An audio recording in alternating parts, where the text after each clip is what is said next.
Paithago Nogo Firogi, Rohazaka, Barate, Banglani, Chaito Mumbai, Barato Kudazak, Radis, the Hamne, Bangladesh, no Firogi, Rozaka, Bangladesh. Khoroksini, Bangladeshino, Akaura, Check Pustike, Brokni, Nokni, Brokni, Yago, Yafri, Rozaka, Aramajaka, Agortolo, Bangladesh, Yaksu High Commissioni, Adoro. Shalbrumno Hastivo, Kubangma Riders, the Bangladesh Shirong, India, Habi, Eva Bar Hagatora Habi, Manjagatongo, Manjakuni, Yakulo, Mazar Zamani, Olopo, Voronote, Tal Dog. Tongi matongo processing samongni eba samong butangni bagai abahai jorawono riders etei hamnai Bangladesh rongno tongna chanani barjana haro haste hapa awoni bagino agortolo tomo Bangladesh High Commission ni Yaksu High Commissioner Arif Mohammad haste hapangno khaka hame yafarka আপনাদের সকলকে আজকে এখানে উপস্থিত থাকার জন্য আমরা চাই যে রিপ্যাট্রিয়েশন বা দেশে প্রত্যাবর্তনের যে কেসগুলো আমাদের সাথে আমরা করি প্রতিনিয়ত আমরা চাই যে আমরা জনসম্পৃক্ততা আমরা চাই আপনাদের মাধ্যমে সকলে জানুক সকলের মধ্যে সচেতনতা সৃষ্টি হোক আমরা নিয়মিতই দেখি যে দুপাশ থেকেই বাংলাদেশ থেকেও এখানে আবার এখান থেকেও বাংলাদেশে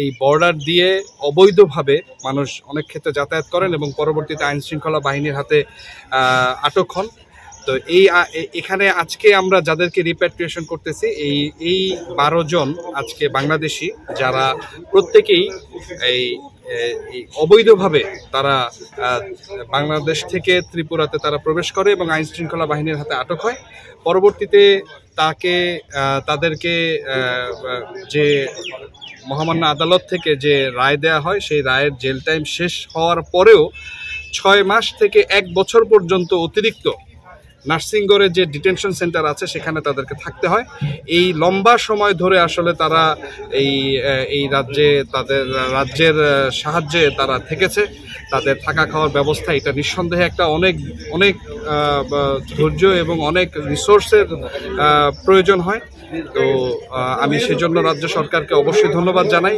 আবার একই সঙ্গে এটাও বলতে চাই যে এই সময়টা প্রায় যে 6 মাস থেকে 1 বছর কিছু মানুষের ক্ষেত্রে 2 বছরও আছে যারা এখানে ওয়েটিং এ আছে যারা এখনো নিজের দেশে ফেরত যেতে আগ্রহী কিন্তু তারা নিজের দেশে সময় মতো যেতে পারছেন না ক্লিয়ারেন্স সহ যাবতীয় প্রসেসটা আসলে একটু লম্বা তো আমরা আমাদের রাজ্য সরকার এবং আমরা যথেষ্ট তৎপর থাকা সত্ত্বেও অনেক জটিলতার কারণে এই কাজগুলো করতে একটু বিলম্ব হয়ে যায় তো আমরা চেষ্টা করছি যে দুই দেশের সরকার মিলে যে এই টাইমটাকে এই লম্বা সময় যে একটা ওয়েটে থাকতে হয় এটাকে কমিয়ে নিয়ে আসার তো আজকে আমরা সেরকমই একটি আনন্দের দিন যেদিন আমরা কিছু সংখ্যক 12 জনকে আমরা বাংলাদেশে ফেরত দিতে পারছি এই 12 জনের মধ্যে একজন আছে মাইনর একটি মেয়ে যে কিনা 12 বছর বয়সে এখানকারই একটি পরিবার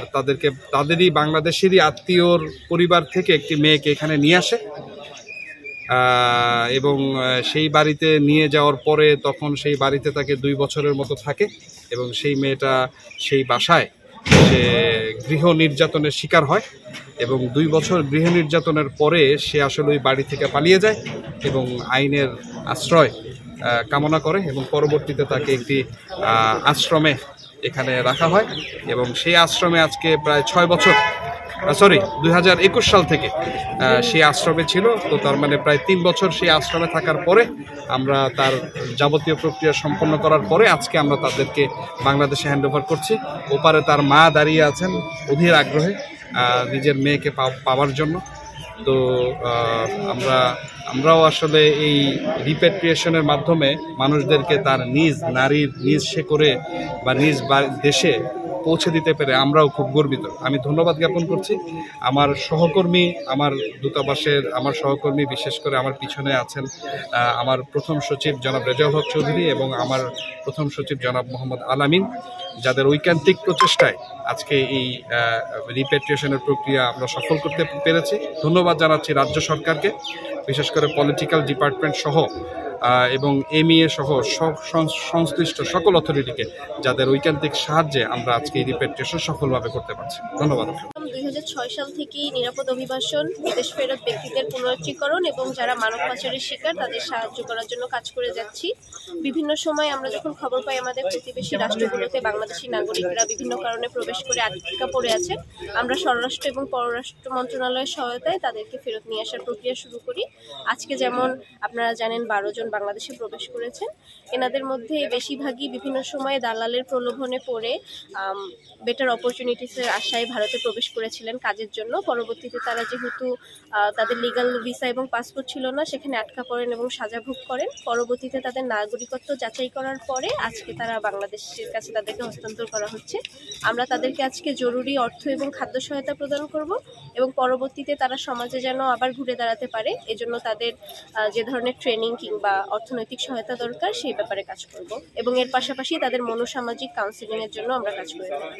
এই যে বললেন যে বেআইনিভাবে অনুপ্রবেশ করছে যা দালাল মারফত, ওইটার বিরুদ্ধে কি আপনাদের সরকার তরফ থেকে কোনো ব্যবস্থা নেবে? আচ্ছা, আমি সরকারের দিকটা বলতে পারি না। আমরা ব্র্যাক মাইগ্রেশন প্রোগ্রাম থেকে আমরা বিভিন্ন সময় গভর্নমেন্টের সাথে অ্যাডভোকেসি করা, কমিউনিটিতে অ্যাওয়ারনেস রেজ করা যেন মানুষ এভাবে না যায়, অভিবাসন করলে যেন নিরাপদভাবে করে সেই ব্যাপারে কাজ করে থাকি। रायदासियाति भारत हामनि माजरा रिजाकमानि यागलो भारत बांग्लादेशनि चाइतुमं बाय दिशा हाइनहाय शाकनि हावो माथांमा बाय बेलाइनो तंथकजाक नक नुखुनि बरकति रायदासियाति हामनाय बांग्लादेशिर আজকে অনেকদিন পর আমরা বাড়ি যাইতেছি ফ্যামিলির সাথে। আজকে 1.5 বছর দেখা করব। খুব আনন্দ রাখতেছি আজকে। কি নাম আপনার? আমার নাম মোহাম্মদ রিয়াদ।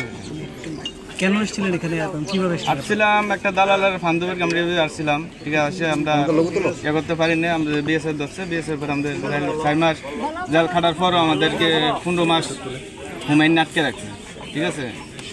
আমরা অনেক একটা ছিলাম। আজকে আমাদের বাংলাদেশ প্রধানমন্ত্রী মতামত শেখ হাসিনা উনি আমাদের হাই কমিশন স্যার আজকে আমাদেরকে বাংলাদেশে নিচ্ছে, আমাদের কাছে খুব আনন্দ লাগতেছে।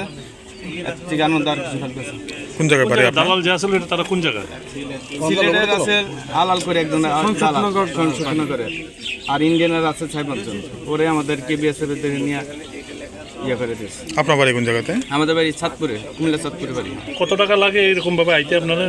ওইখানে নেই আমরা। আচ্ছা, আমাদেরকে দালাল নিচ্ছে 20,000 টাকা মাথা পিছু। আমরা সব খরচ মোট 20,000 টাকা নিচ্ছে। দালাল নিচ্ছে কিসের জন্য আসছিলেন? কাজের জন্য। কাজ করবো, গার্মেন্টসে কাজ করবো। আমরা যা আসছি সব গার্মেন্টস হবে।